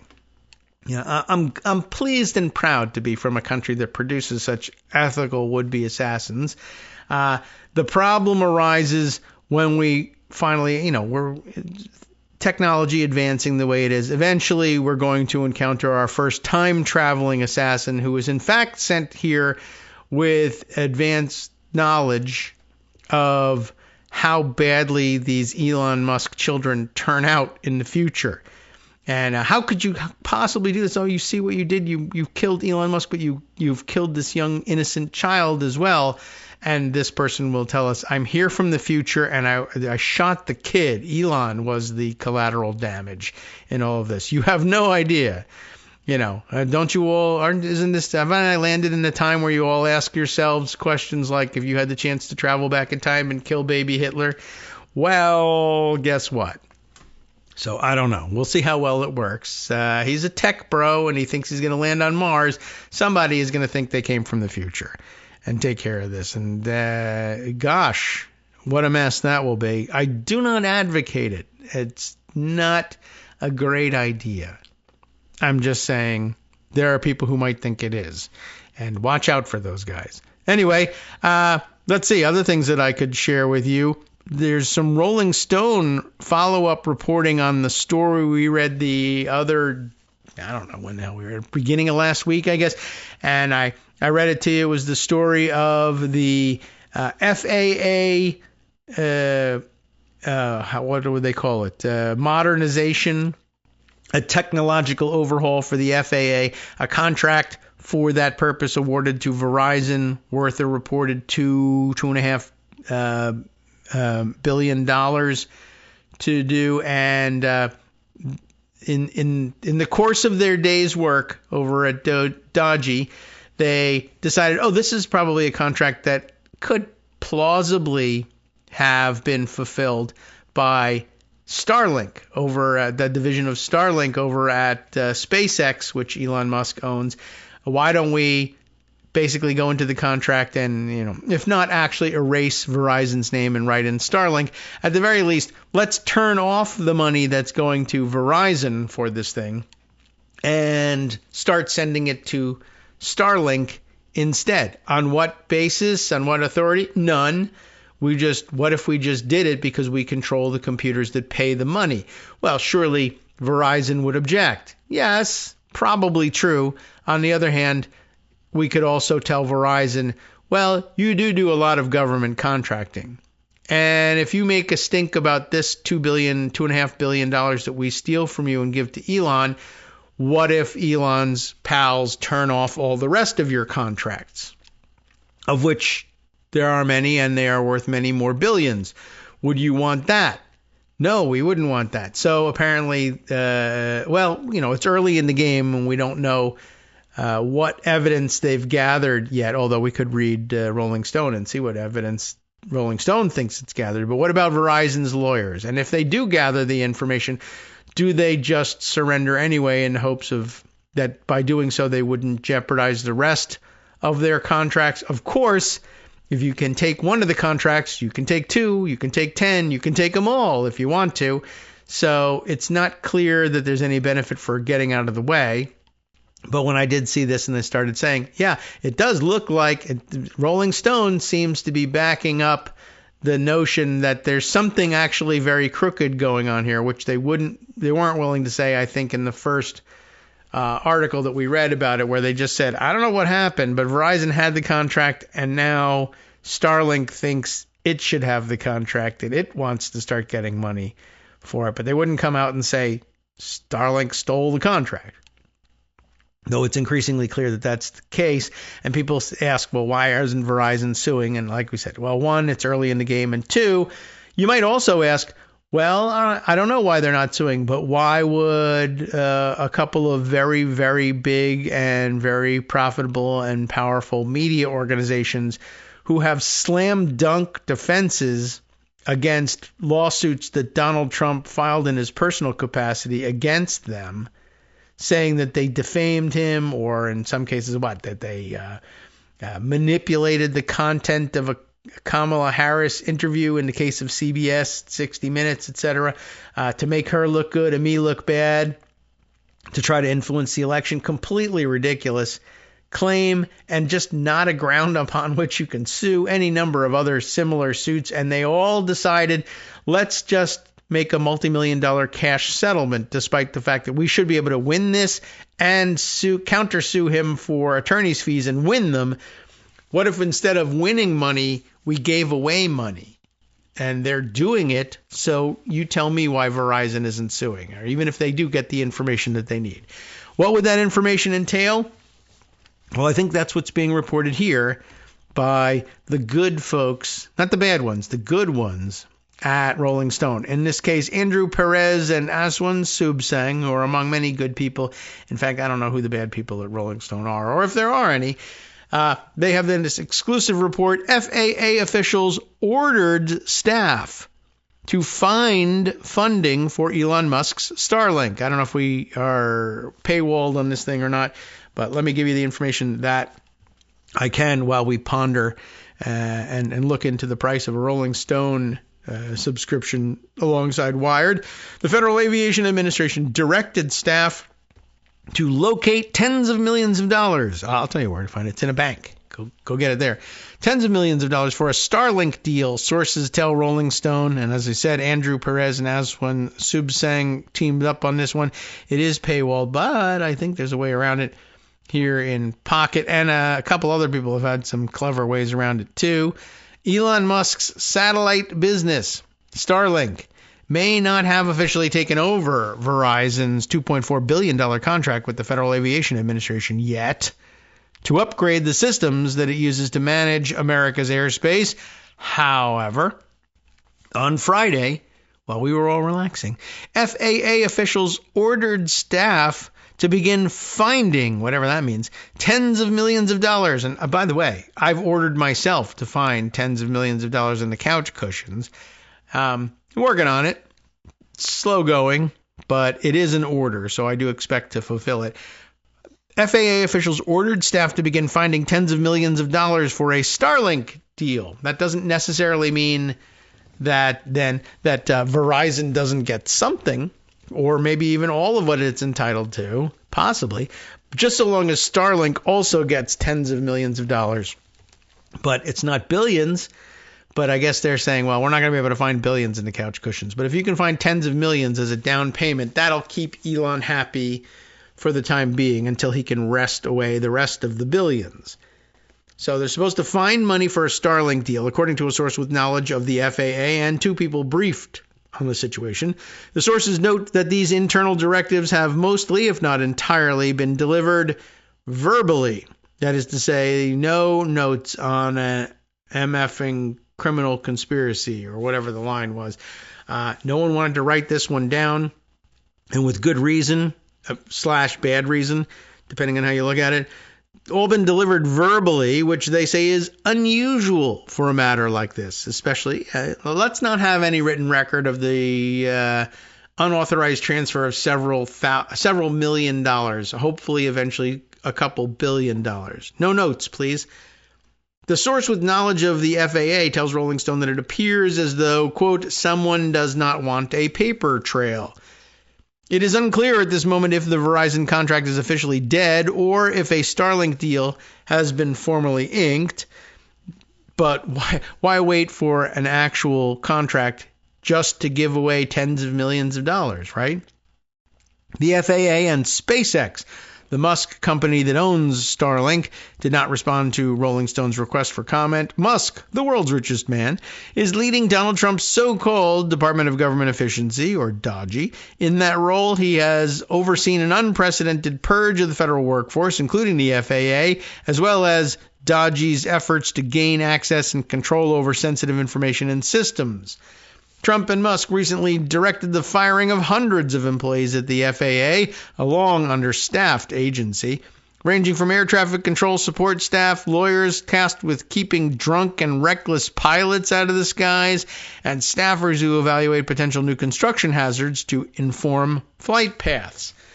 All that, of course, yes, happening everywhere. By the way, apparently, just like with many other agencies, DOGE fired too recklessly, too quickly, with no real plan, and then started scrambling to try to hire people back. In fact, trying to entice experienced but retired air traffic controllers out of retirement to come back and fill the ranks that they just decimated, which doesn't seem to make any real sense, but therefore they're doing it with aplomb.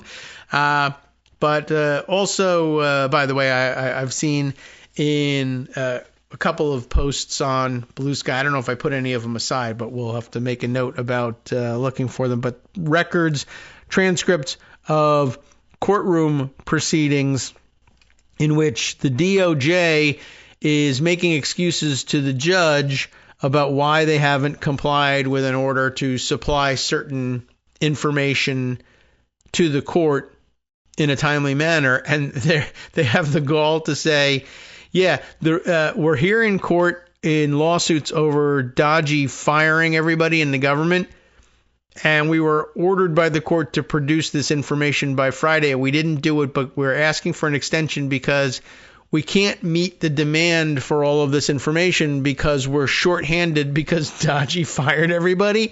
Like, yeah, that's it probably shouldn't work that way. Probably unlikely to satisfy the courts, although courts are, I know they love to say they're being tough with everybody, but they're pretty lenient in the end usually when it comes to like, well, if the only other choice is to dismiss the case and not hear it and to award damages by default, they very frequently will say, especially if it's the government that's supposed to pay the damages, all right, you can have a couple more days, but only a couple more days. All right, fine. And then, well, we still need more. We need several weeks, in fact. Well, okay, but 1 week. Okay, 2? All right, granted, 2. Could I interest you in 3? Usually happens. All right, so Trump and Musk recently directed the firing of hundreds of employees at the FAA, which is already understaffed, as we know.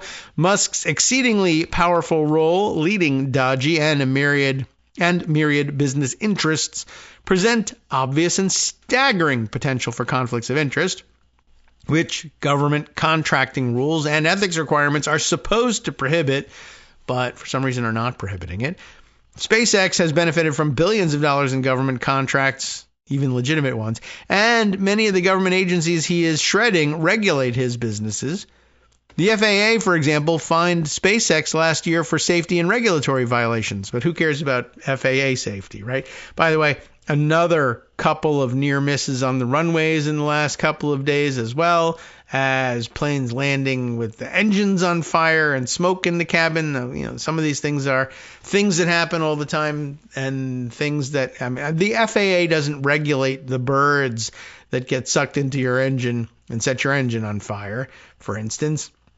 That does happen from time to time. I mean, if they could just regulate that out, they probably would try to do that. But in the meantime, they've fined SpaceX for safety and regulatory violations, and afterwards, Musk publicly demanded the agency's previous Senate-confirmed administrator, Michael Whitaker, resign. Whitaker departed the day Trump took office, because I guess he knew he was in for it if he didn't. The agency has also been conducting a mishap investigation. That's in quotes, I don't know what that is, into a SpaceX rocket explosion in January, which occurred days before Trump took office, that sent falling debris across the Caribbean. This hasn't stopped Musk from gutting the FAA or from offering to help the agency himself. Last month, he volunteered the services of his SpaceX engineers to the FAA to, quote, help make air travel safer. And have we seen the results of that? It doesn't sound like it. Last week, Bloomberg reported that Musk recently approved a deal to ship 4,000 Starlink terminals to the FAA. Musk has claimed on his platform, X, that, quote, Starlink terminals are being sent at no cost to the taxpayer on an emergency basis to restore air traffic control connectivity, which has not been lost, actually, but okay. According to the Washington Post, the Trump administration is considering giving Starlink a $2.4 billion contract that had already been awarded to Verizon to upgrade the information technology systems the FAA uses to manage America's airspace. You may recall that from that Washington Post article, all they were willing to say on the record at that point in the article was that Verizon had a $2.4 billion contract. Starlink was on an experimental basis sending some units to the FAA for them to test. And the word was that maybe Starlink was better suited. I mean, the word among the people who own stock in Starlink was that Starlink was better suited to fulfill this contract than Verizon was. And there was just a lot of strong hints that this $2.4 billion might find its way into Elon Musk's hands instead. But it was unclear that that was definitely the plan. Now, I guess we're at the stage where they're more comfortable saying that it looks like the administration is considering just moving that $2.4 billion contract from Verizon to Starlink. Musk asserted last week, without evidence, by the way, that, quote, the Verizon communication system to air traffic control is breaking down very rapidly, before correcting himself to say that the Verizon system is, quote, not yet operational. Right. So, yeah, that was an interesting move, too. That's the end of the article, or at least the part of the article that I have access to here. But that was an interesting move. Well, we should be replacing Verizon's contract with the Starlink contract because Verizon has already tried to do this and failed, and the whole thing that they put in is breaking down. Sir, it hasn't actually been installed yet. Oh, it hasn't? Well, it won't. The problem is it's not yet operational and should be, and that because they suck so bad, it's not operational, and you should give me the contract. Well, it just started. It wasn't scheduled to be fully online for another couple of years here. Well, the point is that I should get those $2 billion. Can we all agree on that? Apparently. Wow. Okay. So there's that, which is weird. Oh, here's some interesting fallout from the Zelenskyy White House meeting. It's been real interesting. Watching reaction around the world, and apparently among the reactions, I don't know if I parked this one here, but I think I reposted it. I just don't like, since we're still kind of weirded out by what to call posts on Blue Sky, I'll still keep hedging. But I think I saw, and this is related, some of the headlines in the Daily Mail, which, we've been warned a couple of times here. Yeah, that's a garbage newspaper in the UK. Don't rely on the Daily Mail. But they love the splashy headlines. They're one of the big tabloids there. But this post was saying, and, I don't really know enough about the Daily Mail to know whether it's true or not. But they were saying this is one of the most right-wing papers in the UK. And it's easy to imagine that that's the case given what I've seen posted from them. But we typically have resorted to the Daily Mail because they love, despite the fact that they're very right-wing, they love playing up American gun violence for some reason because it's another country. It doesn't bother them as much. Anyway, they were saying they had a lot of criticism for Trump and for the abandonment of Ukraine in all of this. And by the way, the whole thing was followed up very quickly by a very welcoming visit with the British government, including an audience with the King as well. So the Mail, here we go. I can see it now. The web or the front page of the Daily Mail the day after. The big banner headline, "Now Stop the State Visit for Bully Trump." This was amid the outrage over the U.S. president's humiliation of Zelenskyy and as the King hosts the Ukraine leader at Sandringham. Is that right? Sandringham, one of the castles. MPs and top brass demand stop a state visit. I guess that's scheduled too, a state visit for Trump. And they say, no, cancel it. Keep him out of here. We don't want him around. That's one of the more conservative papers, apparently, in all of this. So that's of some interest as well. So now where were we? We were going to read another of the UK papers, I think, right? Is the Daily Express a UK paper? Yeah, it looks like it. And they had an interesting headline as well. Norway fuel giant, quote, refuses to fill U.S. forces, unquote, after Trump-Zelenskyy clash. Norwegian petroleum giant, Haltbach Bunkers, has declared it will no longer help the U.S. Navy. That is an interesting development. The petrol, as they say in the UK, the petrol giant in Norway has announced a ban on fuel sales to all U.S. forces following Donald Trump's treatment of Ukrainian President Volodymyr Zelenskyy at the White House, it has been reported. Norwegian firm Haltbach Bunkers announced it will stop providing fuel to all American forces in Norway as it declared no fuel to Americans. That's enclosed in quotes and with an exclamation point. The firm posted on social media to declare its support for Zelenskyy as it dealt a hammer blow to U.S. President Trump following the heated spat televised from the Oval Office. That is rather remarkable development, not something you frequently see in the front pages of the papers, even in the UK. It said, "We have today been witness to the biggest And it censors it a little bit with some asterisks. So, the S word, S show. But if they had printed, and that's my new policy. If they'll print it, I'll read it. But if they don't print it, I'll just tell you that they used asterisks, because that's an interesting dynamic all by itself.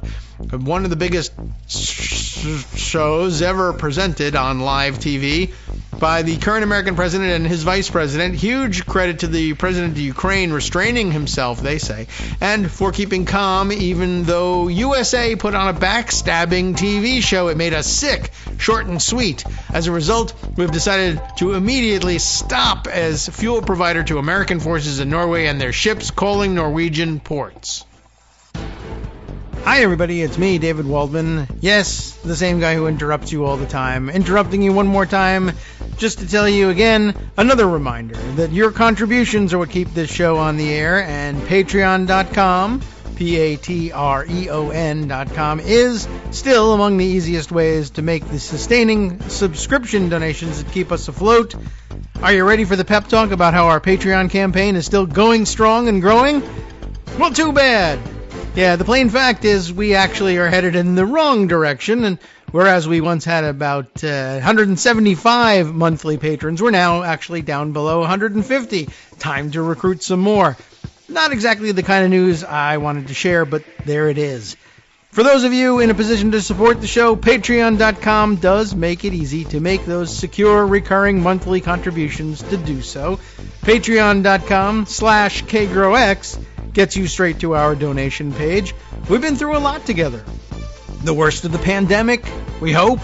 The worst of the insurrection, we hope.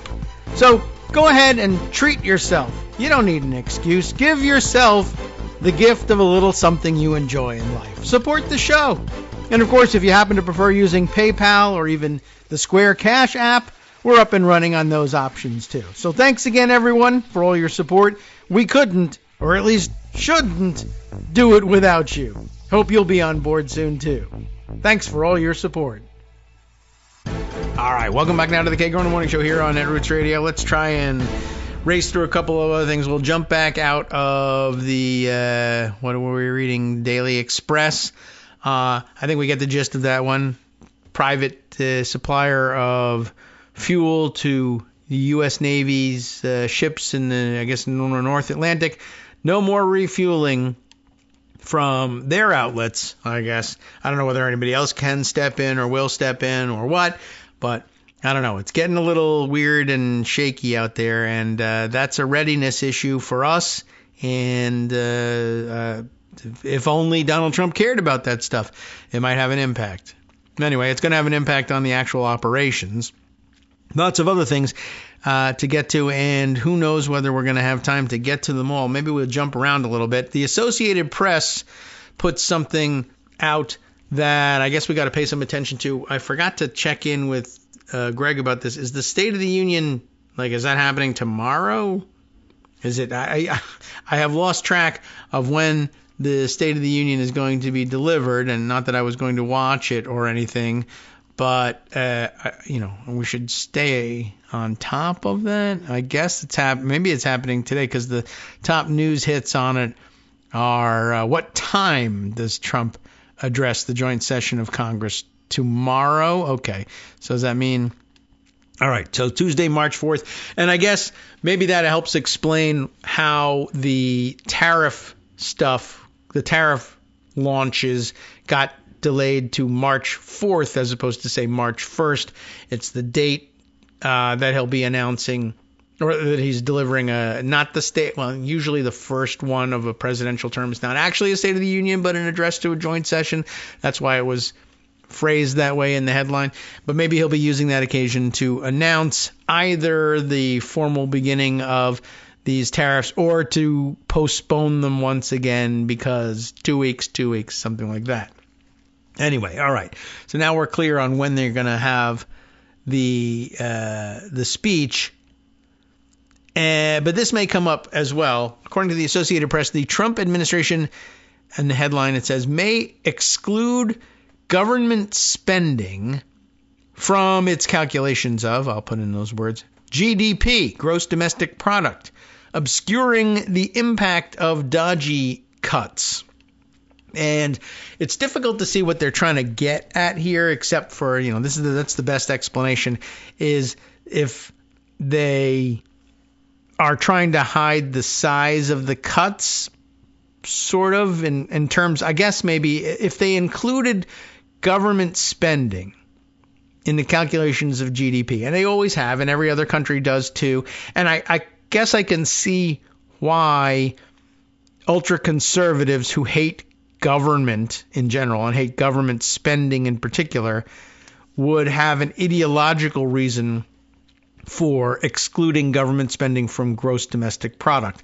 They want purely, I guess, private production to be counted in gross domestic product. And I guess if you have, we talked about this a little bit with our economics major here at home, who was, able to explain, well, there's a theory under which if you are, government spending comes from taxation. And if people are getting paid for their jobs, whatever their jobs may be, that correctly gets included in gross domestic product. But then if you tax them and you bring that money into the government coffers and the government sends those same dollars, it's not new money, they're just recirculating it by buying things or paying people for various jobs, whatever it may be, that it's sort of like double counting in that sense if you include that in GDP. But because there's not an easy way to separate it out, and every other country in the world likewise does the same, and it's fine if everybody understands that that's the case. And also, if money gets returned to the economy by paying people, then there's no real reason why that can't be included in gross domestic product. That money is going to be spent on things. And what's the problem with counting it if everybody knows that that's how GDP works? Well, all right. So if you're ultra conservative and you think gross domestic product shouldn't include this recirculating by government of tax dollars, fine. It's just a number in the end. And if everybody understands what you've done in manipulating the way it's being calculated, then they can price it all in and say, all right, well, gross domestic product as a result will look like it's much lower. And I don't really know why conservatives want that, especially if they're trying to demonstrate the dynamism of the Trump economy. But the only other thing I could think of was that if they did things this way, if they exclude all government spending, then they don't have to report even under the old formulation, if including government spending. If you're cutting all these contracts and cutting all these people off the payroll and not paying that money out, then there is a big hit to gross domestic product. It shouldn't be huge. It should have some consequence, but it should be a fairly low percentage. Not a great deal of gross domestic product is going out in salaries to government workers. But I guess contracts and other things, and of course entire departments that they hope to eliminate, I guess that should have a major impact on gross domestic product. And I guess they would have to report that in the end, dodgy's activities here, which are supposed to be so great for the economy, have had this impact: a huge reduction in gross domestic product. That would lead us into saying, oh my God, recession, right? But here they say, no, don't panic about it, because after all, we've excluded all government spending. So it obscures how much of the loss in GDP has to do with the refusal to spend money that has already been obligated or appropriated. But that's a separate issue. But the refusal to spend that money means money's not moving in the economy anymore. And ordinarily that would be bad news. But if we distract you by saying, no, we're not reporting any government spending, even the government spending that continues, then I guess that's supposed to take your eye off the ball. Anyway, that may have some impact post non-SOTU as the budget process moves forward. I don't know. But it's an interesting trick to try. And we just want to put on the record that it's happening so that you know about it as we come to learn and understand more about it in the days to come. Josh Boak, B-O-A-K, reporting this for the AP. We'll just give you the first paragraph or so that we can jump into the next issue. It is datelined West Palm Beach, Florida, because that's where Trump spends all his weekends. Like Kash Patel spends his time out of town. Kash Patel, by the way, I think I mentioned this on Friday, has designs on running the FBI remotely. Everybody else has to report back to the office. He's going to work out of Las Vegas because that's where he's living. Why is he living there? You might ask that question, and you might think that's a dumb question. He bought a house there, and that's where he lives. What are you going to do? But you might still say, but shouldn't you report to work in Washington, D.C. if you are the FBI director? But it only becomes more complicated when you find out he doesn't own the house he lives in. A big, giant Republican donor guy with God knows what sort of business interests out there in the world owns the house, and Kash Patel just lives in it for some strange reason. And if you are setting up a secure remote situation where the FBI director can run things out of a house in Las Vegas, you might want to ask questions like, who else lives in your house in Las Vegas? And Kash Patel doesn't want to say for some reason. It's just me rattling around, just no one, just the guy who owns the house who totally doesn't live there and has no access to my computer or anything like that. Just thought we should, mention that. Not great operational security for Kash, who also apparently drives around town in a bright red cyber truck with personalized license plates, which, again, also bad for the director of the FBI. Anyway, Dateline, West Palm Beach, Florida. Commerce Secretary Howard Lutnick said Sunday that government spending could be separated from gross domestic product reports in response to questions about whether the spending cuts pushed by Elon Musk's dodgy effort could possibly cause an economic downturn. Now, it could cause it in a number of ways. One, by actually subtracting money from circulation and telling people who used to be paid citizens who then went out and spent lots of money and kept the economy going, we're no longer going to pay you. By telling companies that used to get billions of dollars in contracts for government programs, we're no longer going to pay you. That will cause an economic downturn all by itself. And then the further economic downturn of telling the markets, yeah, GDP crashed this quarter. Sorry about that. Well, if we can just say, no, it crashed because we're just not reporting anything that the government spends, and therefore you're not going to get any accurate information about the economy, you got to guess, well then, let them go and guess. But it won't be our fault, because if there's an economic downturn because they guessed wrong, that's not us. You know that governments historically have messed with GDP, Lutnick said on Fox News Channel's Sunday Morning Futures. They count government spending as part of GDP, so I'm going to separate those two and make it transparent. Doing so could potentially complicate or distort a fundamental measure of the U.S. economy's health. So screw that. Government spending is traditionally included in the GDP because changes in taxes, spending, deficits, and regulations by the government can impact the path of overall growth. GDP reports already include extensive details on government spending, offering a level of transparency for economists. So if, for instance, economists are interested solely in the private side of GDP because the government is transparent about its numbers and tells the truth about how much they are, you can do the math and figure out what the private GDP is.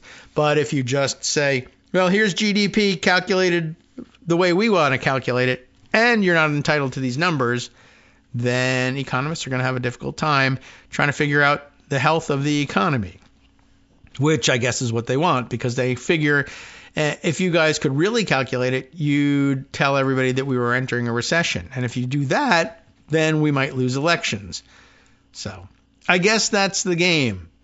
But it's only one such game. There are many others that we need to tell you about as soon as Pocket allows it.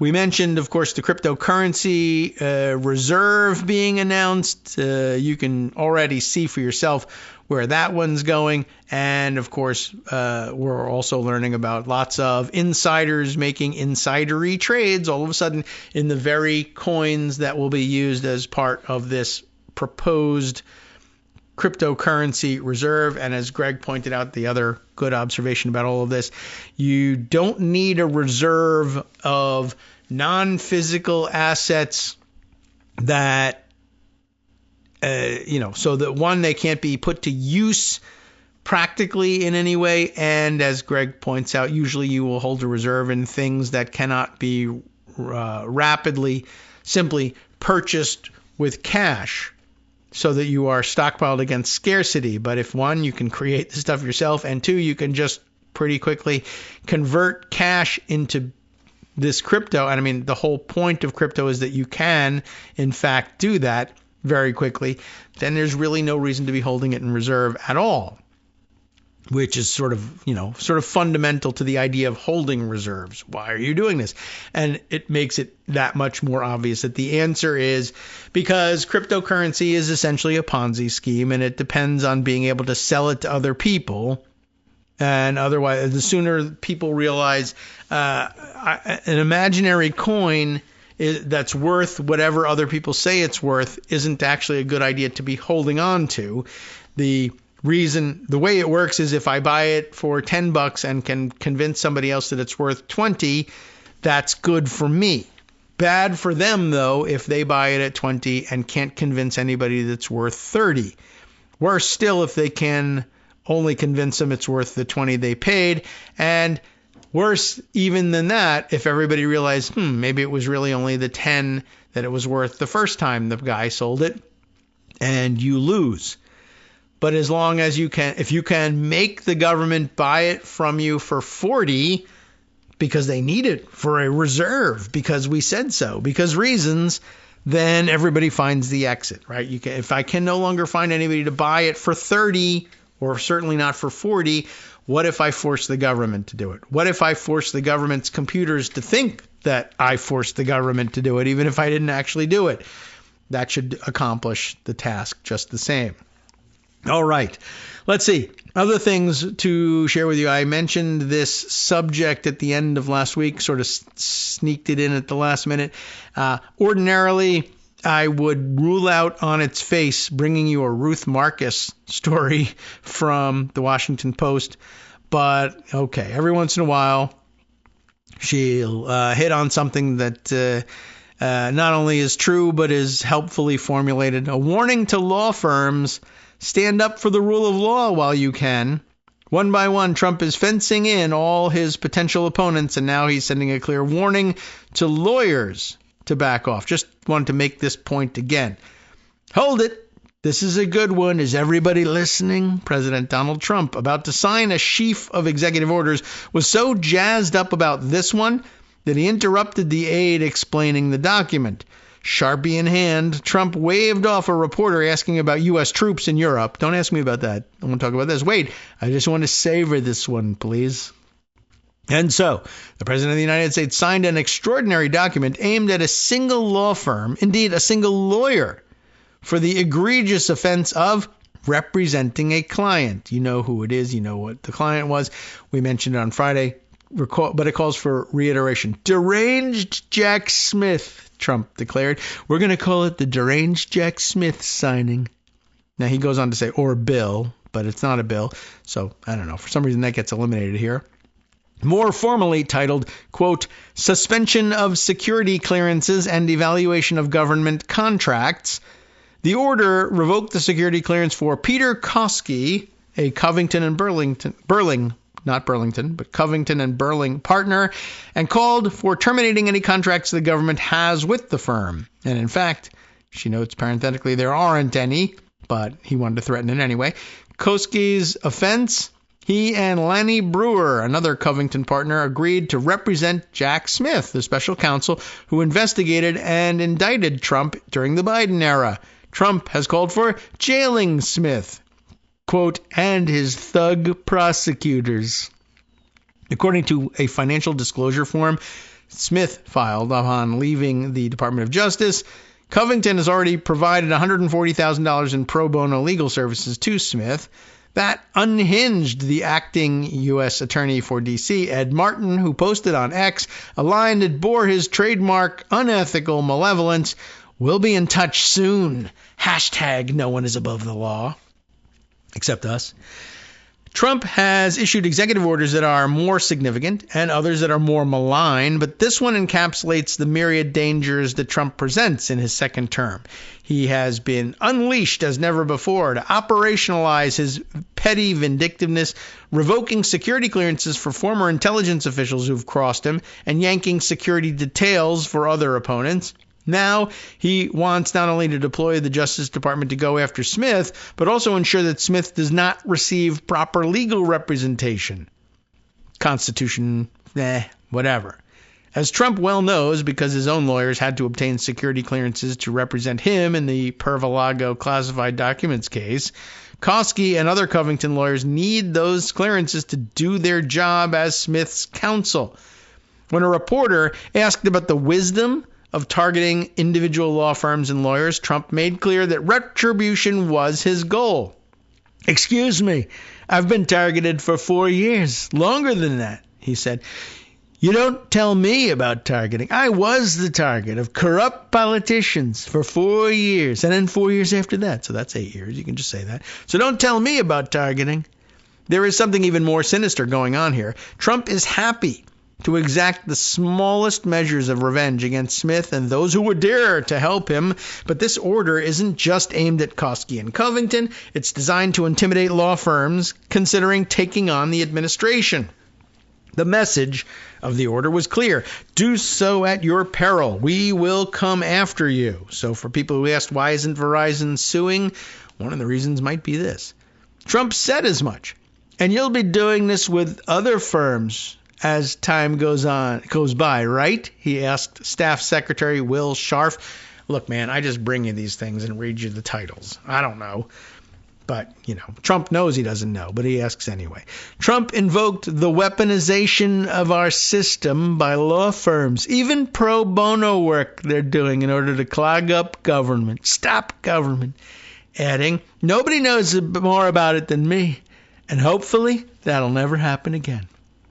Weaponization of our system. That's what Trump calls weaponization is basic lawyering. Firms using their expertise and fulfilling their professional responsibility to do public service work, whether representing individual clients free of charge or suing the government over contested actions.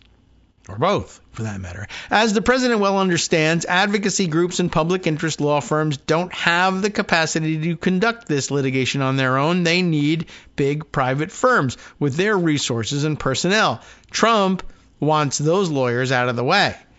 He was succeeding even before the executive order. The major New York law firms, significant players in litigation against the Trump administration during his first term, are nowhere to be found in the flood of second-term litigation.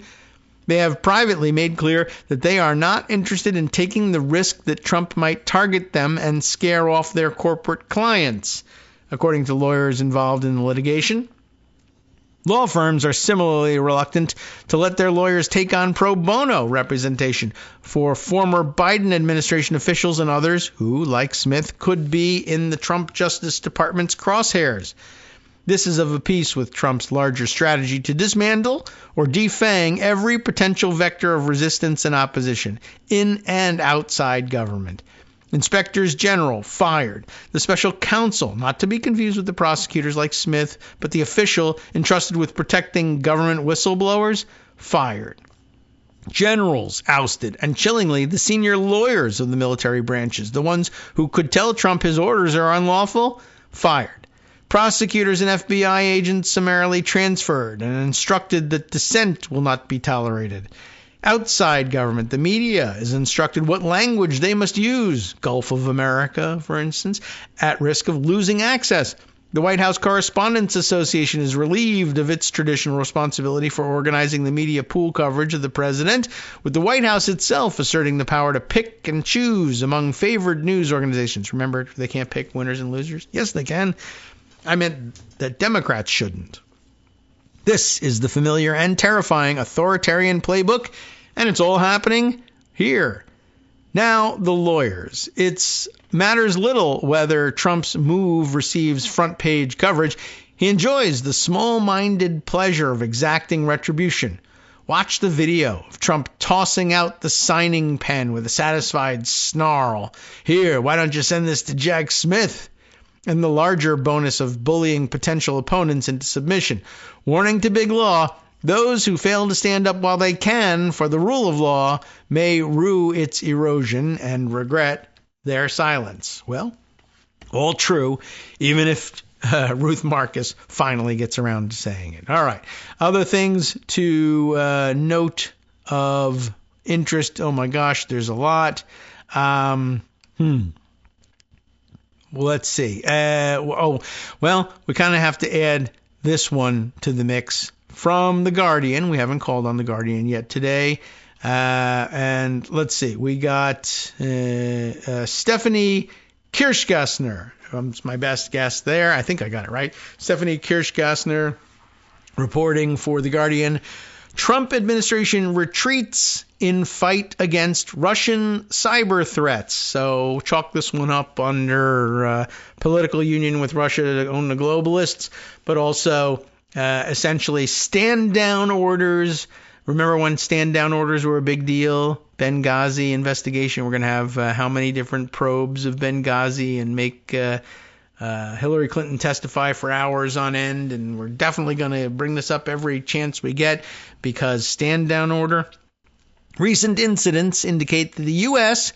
is no longer characterizing Russia as a cybersecurity threat. I mean, duh, doesn't everybody? Nope, not our government for some strange reason. Marking a radical departure, Putin is on the inside now, it says. Let's have a look. The Trump administration has publicly and privately signaled that it does not believe, really, Russia represents a cyber threat against U.S. national security or critical infrastructure, marking a radical departure from long-standing intelligence assessments. The shift in policy could make the U.S. vulnerable to hacking attacks by Russia, if you're listening. Experts warned and appeared to reflect the warming of relations between Donald Trump and Russia's President Vladimir Putin. Two recent incidents indicate the U.S. is no longer characterizing Russia as a cybersecurity threat.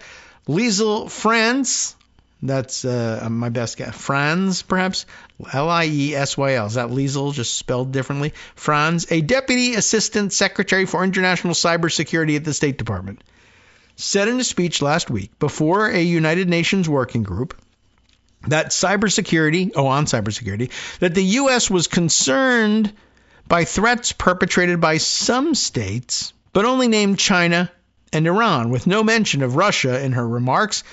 Franz did not mention the Russia-based Lockbit ransomware group, which the U.S. has previously said is the most prolific ransomware group in the world and has been called out in UN forums in the past. The Treasury last year said Lockbit operates on a ransomware as service model in which the group licenses its ransomware software to criminals in exchange for a portion of the paid ransoms. That's some business you got there. In contrast to Franz's statement, representatives for U.S. allies in the European Union and the UK focused their remarks on the threat posed by Moscow, with UK pointing out that Russia was using offensive and malicious cyber attacks against Ukraine alongside its illegal invasion. We've heard as much in the past. It's incomprehensible to give a speech about threats in cyberspace and not mention Russia. And it's delusional to think that this will turn Russia and the FSB, the Russian security agency, into our friends, said James Lewis, a veteran cyber expert formerly of the Center for Strategic and International Studies think tank in Washington. They hate the U.S. and are still mad about losing the Cold War. Pretending otherwise won't change this. The U.S. policy change has also been established behind closed doors. A recent memo at the Cybersecurity and Infrastructure Security Agency, CISA as we call it here, set out new priorities for the agency, interestingly, which is part of the Department of Homeland Security, and monitors cyber threats against U.S. critical infrastructure, the critical stuff. The new directive set out priorities that included China and protecting local systems. Didn't mention Russia. A person familiar with the matter who spoke to The Guardian on condition of anonymity said analysts at the agency were verbally informed that they were not to follow or report on Russian threats, even if they do exist, even though this had previously been a main focus for the agency, which I guess means that they have less and less to do and they can all be fired. Now, the person said work that was being done on something Russia-related was in effect nixed. So that's the end of that. Russia and China are our biggest adversaries. With all the cuts being made to different agencies, a lot of cybersecurity personnel have been fired. Our systems are not going to be protected, and our adversaries know this, the person said. The person added, people are saying, Russia is winning. Putin is on the inside. Now, the New York Times has separately reported that the Trump administration has also assigned officials in CISA who were focused on safeguarding elections from cyber attacks and other attempts to disrupt voting. Wow, that doesn't sound like a good idea at all. Another person who previously worked on U.S. joint task forces operating at elevated classification levels to track and combat Russian cyber threats said the development was, quote, truly shocking. There are thousands of U.S. government employees and military working daily on the massive threat Russia poses as possibly the most significant nation-state threat actor. Not to diminish the significance of China, Iran, or North Korea, but Russia is at least on par with China as the most significant cyber threat, the person said. The person added, there are dozens of discrete Russia state-sponsored hacker teams dedicated to either producing damage to U.S. government, infrastructure, and commercial interests, or conducting information theft with a key goal of maintaining persistent access to computer systems. CISA did not initially respond to Guardian's request for comment. Hours after publication of the article, it denied the memo was from the Trump administration. Okay, and they issued a statement making that ridiculous claim. The State Department didn't respond either. The change is not entirely surprising, given that the Trump administration has made it clear that it's seeking to make amends with Moscow. Earlier last week, the United Nations, of course the U.S., voted with Russia against a EU-Ukrainian resolution that condemned Russia on the third anniversary of Russia's invasion of Ukraine. From NetworksRadio.com. You have been listening to Kagro in the Morning with David Waldman. Yeah, so, a little bit of danger, sure. And now, of course, handing things over to Justice Putnam for the West Coast Cookbook and Speakeasy. We got on top of the list here, interim U.S. Attorney, interim now, for the District of Columbia. Ed Martin illegally demoted 7 of the top prosecutors in the office. No, they won't be prosecuting Russia for anything soon either. See you tomorrow.